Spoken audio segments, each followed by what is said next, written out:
Hello മക്കൾസ്, അപ്പോൾ എല്ലാവർക്കും നമസ്തേ കൊച്ചിയിലെ പുതിയൊരു വ്ളോഗിലോട്ട് സ്വാഗതം. അപ്പോൾ ഇന്ന് ഞാൻ ഈവനിങ് ചെയ്യണ കാര്യങ്ങളായിട്ട് കാണിച്ചു തന്നെ, പിന്നെ പിറ്റേ ദിവസത്തേക്കും കാണിച്ചു തരും കേട്ടോ.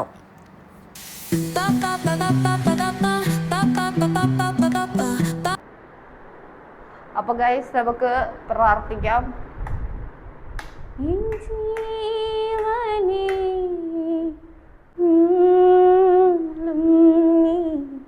വലിയതായെനിക്ക്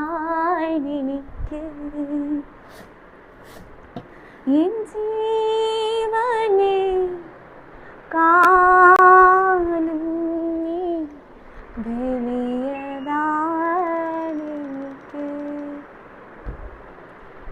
ആരാധന ആരാധന ആരാധന ആരാധന ആരാധന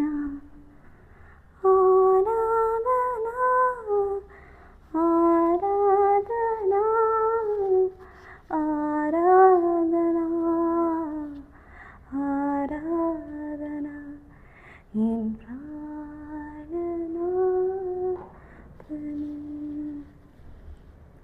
എൻ യേശുരാജനേ എൻ പ്രാണനാഥനേ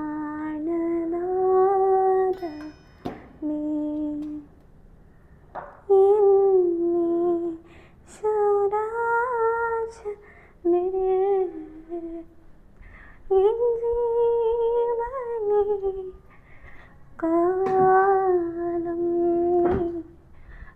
ജീവനേ കാലം നീ. അപ്പം ഹോസ്റ്റലിലത്തെ ഒരാഴ്ചത്തോളം ഞാൻ ഈ പറഞ്ഞ പോലെ ക്യാൻഡിലും കാര്യങ്ങളൊന്നും കത്തിച്ചിട്ടുണ്ടായിരുന്നില്ല. അപ്പോൾ ഇന്നാണ് നമ്മൾ, കുറേ നാളായി ഞാൻ ജപമാല എത്തിച്ചിട്ട് കേട്ടോ, അത് വേറെ കാര്യം. അപ്പം ഇന്നാണ് നമ്മൾ കുറേ നാളുകൾക്ക് ശേഷം ജപമാല എത്തിക്കാൻ പോണത്. കാരണം പ്രാർത്ഥിക്കുമ്പം ഒരു എന്താ പറയുക, മനസ്സിനൊരു സന്തോഷവും ഒരു നല്ല ഫീലിങ്ങൊക്കെ ഉണ്ട്. സോ എനിക്കത് കളയണ്ട എന്ന് തോന്നി. ഒരു പുതിയ തുടക്കം ആവുമ്പം എപ്പോഴും നല്ലതാണ് ദൈവത്തിനെ കൂട്ടുപിടിക്കുന്നത്. നമ്മളിൽ പല ആൾക്കാരും നമുക്ക് നല്ലത് കിട്ടുമ്പോൾ ദൈവത്തിനെ മറക്കാറാണ് പതിവ്. പക്ഷേ അങ്ങനെയല്ല ചെയ്യേണ്ടത്. നമ്മുടെ നല്ല കാലങ്ങളിൽ ദൈവത്തിനെ കൂട്ടുപിടിക്കുക. അപ്പോൾ നമ്മുടെ കഷ്ടകാലങ്ങളിൽ ദൈവം നമ്മുടെ കൂടെ തന്നെ ഉണ്ടാവും. അതാണ് ഞാൻ എപ്പോഴും വിശ്വസിക്കുന്നത്. എനിക്ക് എന്തെങ്കിലും ഒരു കഷ്ടകാലം വന്നാൽ ഞാൻ പള്ളിയിൽ കൂടി പോവില്ല. സത്യമായിട്ടുള്ളവർ പള്ളിയിൽ പോവില്ല. നേരെ മറിച്ച് എനിക്ക് സന്തോഷമുള്ള ടൈമിൽ മാത്രമേ ഞാൻ പള്ളിയിൽ പോകത്തുള്ളൂ. അതെന്ത് വിയർട്ടിങ് ആണെന്ന് എനിക്കറിയത്തില്ല.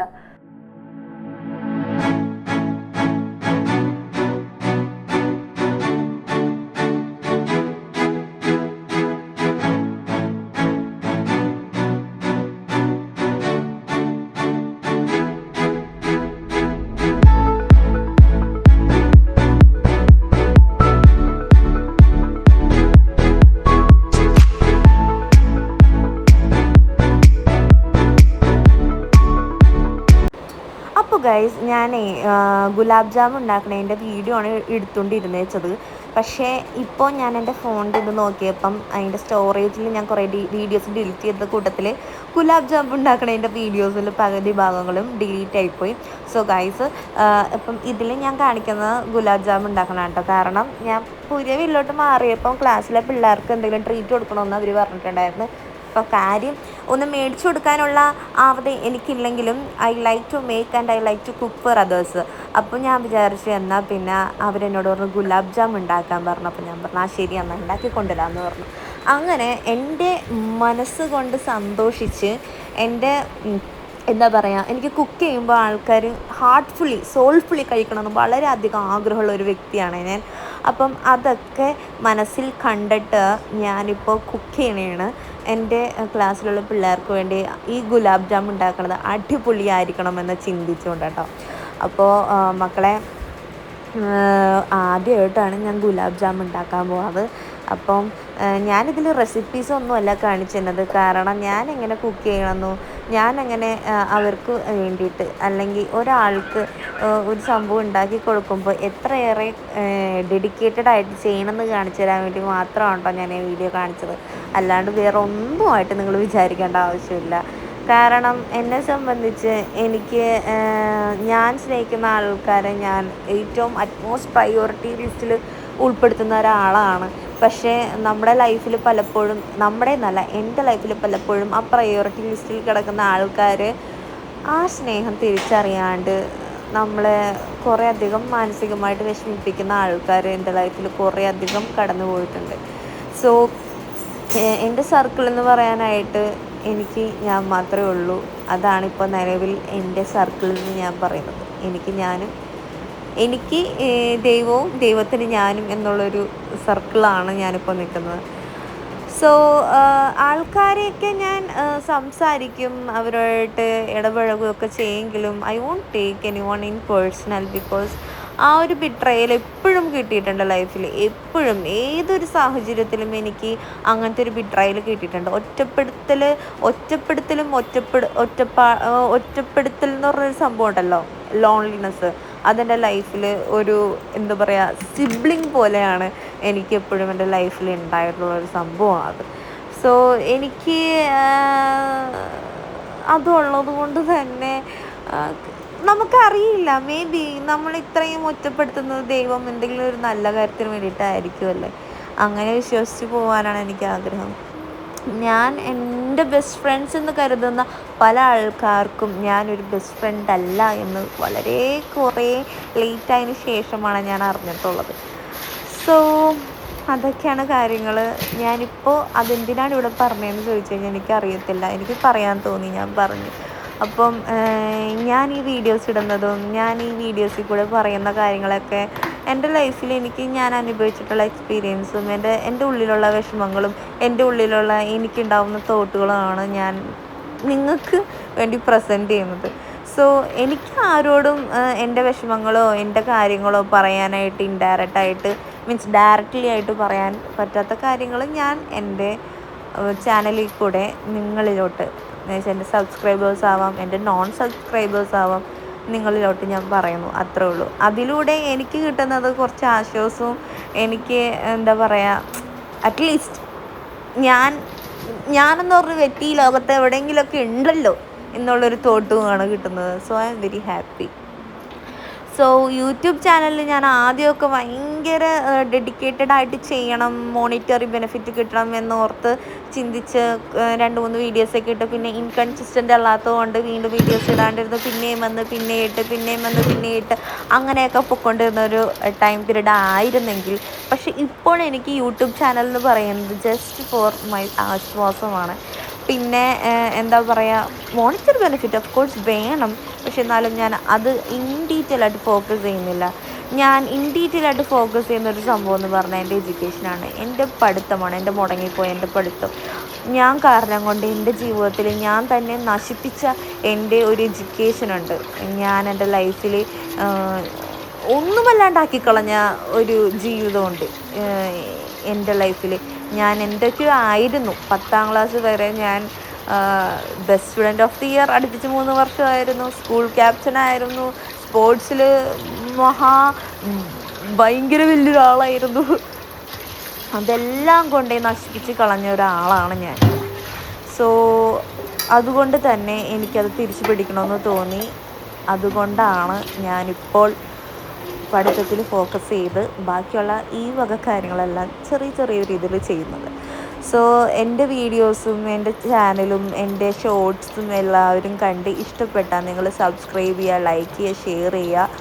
എനിക്ക് എന്താ പറയുക, ഒരു ഫ്രണ്ടിനെയും കൂടി കിട്ടിയ ഒരു ഇതായിരിക്കും, ഒരു ഫീലായിരിക്കും എനിക്ക് കേട്ടോ. സത്യം പറഞ്ഞു കഴിഞ്ഞാൽ ഒരു സബ്സ്ക്രൈബേഴ്സ് കൂടിക്കഴിഞ്ഞാൽ എന്നെ അറിയാൻ വേണ്ടിയിട്ട് ഒരാളും കൂടി വന്നു, അല്ലെങ്കിൽ എനിക്കൊരു ഫ്രണ്ടായിട്ട് ഒരാൾ വന്ന് എന്നുള്ളൊരു ബോധ്യം മാത്രമാണ് എനിക്ക് അതിൽ കൂടെ അത്രയും സന്തോഷമാണ് കിട്ടുന്നത്. സോ ഗൈസ്, നമുക്ക് ഈ വീഡിയോസ് ഇങ്ങനെ തുടർന്ന് കണ്ടുകൊണ്ട് പോകാം കേട്ടോ. സോ ഈ ഒരു ദിവസവും പിന്നെ ഇതിൻ്റെ പിറ്റത്തെ ദിവസവും കൂടി ഞാൻ ആഡ് ചെയ്യുന്നുണ്ട്. 2 ദിവസത്തെയും കൂടി ചെറിയ ക്ലിപ്സ് ആയിട്ടായിരിക്കും ഞാൻ ഇടാൻ പോണേ കേട്ടോ. അപ്പോൾ നിങ്ങൾ കാണുക. അപ്പോൾ ഇത് ഞാനിവിടെ വെച്ച് നിർത്തിയിട്ട് അടുത്തത് എന്താണെന്ന് നോക്കട്ടെ വീഡിയോയിൽ, എന്നിട്ട് ഞാൻ പറയാം. അപ്പോൾ മക്കളെ, ഇത് പിറ്റേ ദിവസത്തെ വീഡിയോ ആണ്. അപ്പോൾ പിറ്റേ ദിവസം എനിക്ക് സത്യം പറഞ്ഞു കഴിഞ്ഞാൽ തമിഴ്നാട്ടിൽ വന്നിട്ട് ഒരൊറ്റ ഫുഡ് പോലും അത്രയ്ക്ക് ഇഷ്ടപ്പെടണില്ല വെജ് ഫുഡല്ലാണ്ട്. അത് ഞാൻ കഴിഞ്ഞ ദിവസം ഞാൻ പറഞ്ഞില്ലേ, ഞാനും മാമയും കൂടി ഗീതം റെസ്റ്റോറൻറ്റിൽ പോയി കഴിച്ചെന്ന്. അതല്ലാണ്ട് വേറെ ഒരു ഫുഡും സെറ്റാവണില്ല. ഞാൻ തന്നെ കുക്ക് ചെയ്താൽ മാത്രമാണ് എനിക്ക് കഴിക്കാൻ കുറച്ചും കൂടി കംഫർട്ടബിൾ. സോ ഞാനിന്ന് വിചാരിച്ചു അഫ്ഗാൻ ടൈപ്പ് ചിക്കൻ പുലാവ് ഉണ്ടാക്കാമെന്ന് വിചാരിച്ചിട്ട് ഞാൻ ഉണ്ടാക്കുകയാണ്. ചിക്കൻ മേടിച്ചു കടയിൽ നിന്ന്. ട്യൂഷൻ കഴിഞ്ഞ് വന്നപ്പം സാധനങ്ങൾ കാര്യങ്ങളൊക്കെ മേടിച്ചിട്ട് വന്നു. അങ്ങനെ ചിക്കൻ ഈ പറഞ്ഞ പോലെ മഞ്ഞൾപ്പൊടിയും നാരങ്ങയിട്ട് ഒന്ന് കുറച്ച് നേരം വെച്ച് ക്ലീൻ ചെയ്ത് കഴുകി കുറേ നേരം കഴുകിയതിന് ശേഷമാണ് അരിഞ്ഞെടുത്തേക്കണം. പിന്നെ ഈ ചിക്കൻ പുലാവിന് ആവശ്യമായിട്ടുള്ള സംഭവങ്ങളെന്ന് പറഞ്ഞാൽ വെറൈറ്റി സംഭവങ്ങളാണ് കേട്ടോ. തൈര്, പറഞ്ഞ പോലെ കുരുമുളക്, ഉപ്പ്, ചില്ലി ഫ്ലേക്സ്, ഈ വക സംഭവങ്ങളാണ് ചിക്കൻ പുലാവിന് ആവശ്യം. സോ നമ്മൾ അതൊക്കെ ഒന്ന് ജസ്റ്റ്, ഇതാണ് സ്പൈസ് മിക്സ് എന്ന് പറയണത്. പക്ഷേ എൻ്റെ ചിക്കൻ പുലാവിൽ എനിക്ക് പറ്റിയൊരു അബദ്ധം എന്ന് പറഞ്ഞു കഴിഞ്ഞാൽ ഞാൻ കുറച്ച് മുളക് പൊടി കൂടുതലിട്ട് പോയി. അതും കാശ്മീരി ചില്ലി. അതിന് ആ ഒരു കളറാണ് അതിൻ്റെ ഒരു ഭംഗി. സത്യം പറഞ്ഞാൽ ഈ ചിക്കൻ പുലാവ് ഉണ്ടാക്കിയിട്ട് ഞാൻ ക്ലാസ്സിൽ കൊണ്ടുപോയി കുറച്ച് എൻ്റെ ഫ്രണ്ട്സിന് കൊടുത്തു. പിള്ളേർക്ക് തമിഴ്നാടല്ലേ സ്ഥലം, അതും കൂടി ആലോചിക്കണമല്ലോ. എനിക്ക് തമിഴ് ബിരിയാണി എന്ന് പറഞ്ഞാൽ പണ്ടാര കല്യാണം. എൻ്റെ പൊന്നേ, മാതിരി കല്യാണമുള്ളൊരു ഫുഡ് എനിക്ക് വേറെ എങ്ങുമില്ല. ചിക്കൻ പുലാവ് എന്ന് ഞാൻ പറയണുണ്ടെങ്കിലും പിള്ളേർ കഴിച്ചിട്ട് പറയണത് ചിക്കൻ ബിരിയാണി എന്നാണ്. എനിക്ക് വന്നത് ദേഷ്യമുണ്ടല്ല, ഞാൻ പറഞ്ഞല്ല ചെന്നൈ ചിക്കൻ ബിരിയാണി സൂപ്പർ എന്ന്. ഞാൻ പറഞ്ഞത് ചിക്കൻ ബിരിയാണി അല്ല ചെന്നൈ, ഇത് ചിക്കൻ പുലാവാണ്. ഒരൊറ്റ മനുഷ്യ വിശ്വസിച്ചില്ല. കാരണം എന്താണ്, കളറ് മാറി, പിന്നെ കുറച്ചധികം എരിവുണ്ടായിരുന്നു കേട്ടോ. പച്ചമുളക് ഞാനിതിലിട്ടത് കുറച്ച് കൂടിപ്പോയി, അതും കുറച്ച്. പിന്നെ ഈ മുളക് പൊടിയുടെ ഖനവും കുറച്ച് വെച്ചെങ്കിൽ എൻ്റെ ചിക്കൻ പുലാവായിട്ട് എനിക്ക് കിട്ടുമായിരുന്നു. പക്ഷെ അത് കിട്ടിയില്ല. പക്ഷേ ഉപ്പ് നിങ്ങൾ ഈ വീഡിയോ കാണുമ്പോൾ കൂടും എന്ന് പ്രതീക്ഷിക്കും. പക്ഷെ അങ്ങനെയല്ല, കൂടില്ല. ഉപ്പ് കറക്റ്റ് പാകുമായിരുന്നു. റൈസും കറക്റ്റായിരുന്നു. സത്യം പറഞ്ഞാൽ ഈ ചെന്നൈ ബിരിയാണി എനിക്ക് അത്ര എൻ്റർടൈൻമെൻ്റ് അല്ലെങ്കിലും ഞാൻ ചിക്കൻ മധൂത് കഴിച്ചിട്ടുണ്ട്. നമ്മുടെ സൗദി അറേബ്യക്കാരുടെ, നമ്മുടെ ഖത്തറിലുണ്ട്, എന്താണ് പേര്, അൽക്കാത്തിമിൻ്റെ ടേസ്റ്റാണ് എനിക്ക് ഇതിൽ തോന്നിയത് കേട്ടോ. ഇതിൽ പ്രത്യേകിച്ച് ഇടുന്ന സംഭവം എന്താണെന്ന് വെച്ച് കഴിഞ്ഞാൽ, നമ്മുടെ മറ്റേ ടാർമറിൻ്റെ വാളംപുളിയല്ലല്ലോ, വാളംപുളി ഈ ചിക്കനിലിടുന്നേ. അതാണ് ഇതിൻ്റെ ഒരു സ്പെഷ്യൽ ടാങ്കി ടേസ്റ്റ് ചെയ്യുന്നത്.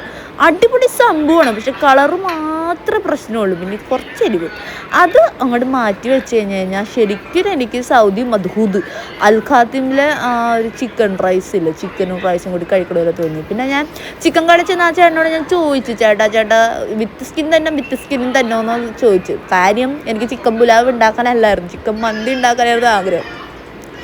പക്ഷേ എന്ത് ചെയ്യാൻ, ഇവിടുത്തെ കടകളിൽ അവർ പറയുന്ന രീതിക്കല്ലാണ്ട് നമുക്ക് ചിക്കനെ കിട്ടില്ല. ഇപ്പോഴാണ് എനിക്ക് എൻ്റെ ഖത്തറിൻ്റെ വില മനസ്സിലാവണം. I miss you Qatar, I miss you. What to do. ജനിച്ചു പോയ നാട് ഇന്ത്യയിൽ പോയില്ലേ, ഖത്തർ വില വെറുതെ പൊളിച്ചാരേത്. അപ്പം ഞാൻ ചിക്കൻ പുലാവ് എന്ന് പറയുമെങ്കിലും അവരുടെ ഭാഷയിൽ തമിഴ് ചിക്കൻ ബിരിയാണി ഉണ്ടാക്കണ പോലെ ആയിപ്പോയി. എന്നാലും എനിക്ക് അവർ ചിക്കൻ ബിരിയാണി എന്ന് പറയുമ്പോൾ നെഞ്ചത്തെടുത്ത് കേന്നിട്ട് കത്തി വെച്ച് കുത്തണ ഫീലായിരുന്നു.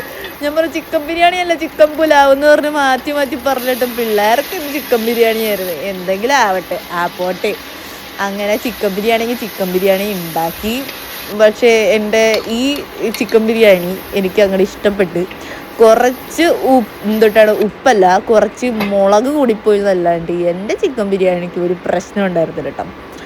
സോ ഇതൊരു വെറൈറ്റി രീതിയാണ്. നിങ്ങൾ ഒന്ന് ട്രൈ ചെയ്ത് നോക്കുക. ട്രൈ ചെയ്യാൻ പറ്റുന്നവർ മുളക് കുറച്ച് ശ്രദ്ധിക്കുക കേട്ടോ. ഞാനിട്ടത് പോലെ നിങ്ങൾ ഇട്ട് കഴിഞ്ഞാൽ മുളക് കഴിക്കാത്ത ആൾക്കാരാണെങ്കിൽ പിറ്റേ ദിവസം രാവിലെ പ്രഭാത കർമ്മങ്ങൾ ചെയ്യുമ്പം എന്നെ നിങ്ങൾ ഓർക്കേണ്ടി വരും. അപ്പോൾ ഞാനിപ്പോൾ ചെറിയ രീതിയിൽ എന്തോ ഒരു പൊടിക്കൈ പോലെ ഇട്ടില്ല, അത് കുറച്ച് ചെറിയ ബ്രൗൺ ഷുഗറാണ്. അത് പൊടിക്കിട്ടാൽ മതി, ഒരു ബാലൻസിങ്ങിന് വേണ്ടിയിട്ട്. അത് ഞാൻ എൻ്റെ എല്ലാ കറികളിലും കുറച്ച് ബാലൻസിങ് ചേർക്കാൻ വേണ്ടി ചെയ്യാറുള്ള പരിപാടിയാണ്. ബട്ട് അതർ ദാൻ ദാറ്റ് റൈസിൻ്റെ cooking was perfect and chicken was perfect and that everything was perfect. But the colour and chilliness, hotness was unperfect. പിന്നെ കണ്ടില്ലേ 3 എമ്മണ്ടം പച്ചമുളക് എടുത്തിട്ടാണ് അതിൻ്റെ ഉള്ളിലോട്ടിടുന്നത്. പിന്നെ എരിവ് പിടിക്കാണ്ടിരിക്കും. പക്ഷെ എന്നാലും മക്കളെ അടിപൊളിയായിരുന്നു കേട്ടോ ഫുഡ്. എനിക്കിഷ്ടപ്പെട്ടു. ഞാനങ്ങനെ കഴിച്ച് കാണിക്കണതാണ്. അപ്പോൾ നിങ്ങൾക്ക് ഇഷ്ടപ്പെട്ടാൽ നിങ്ങളും ഉണ്ടാക്കുക, കഴിക്കുക, കമൻറ്റ് ഇടുക, ഷെയർ ചെയ്യുക, ലൈക്ക് ചെയ്യുക, സബ്സ്ക്രൈബ് ചെയ്യുക. പിന്നെ നിങ്ങളുടെ ഓരോ സബ്സ്ക്രൈബും എനിക്ക് വിലപ്പെട്ടതാണ്, എനിക്ക് സന്തോഷം നൽകുന്നതാണ്. സോ നിങ്ങൾ സപ്പോർട്ട് ചെയ്യുമ്പോഴാണ് ഞാൻ കൂടുതൽ വീഡിയോസ് ഇടുന്നത്. അപ്പോൾ നമുക്ക് പിന്നെ അടുത്തൊരു വീഡിയോ ആയിട്ട് കാണാം. ബൈ.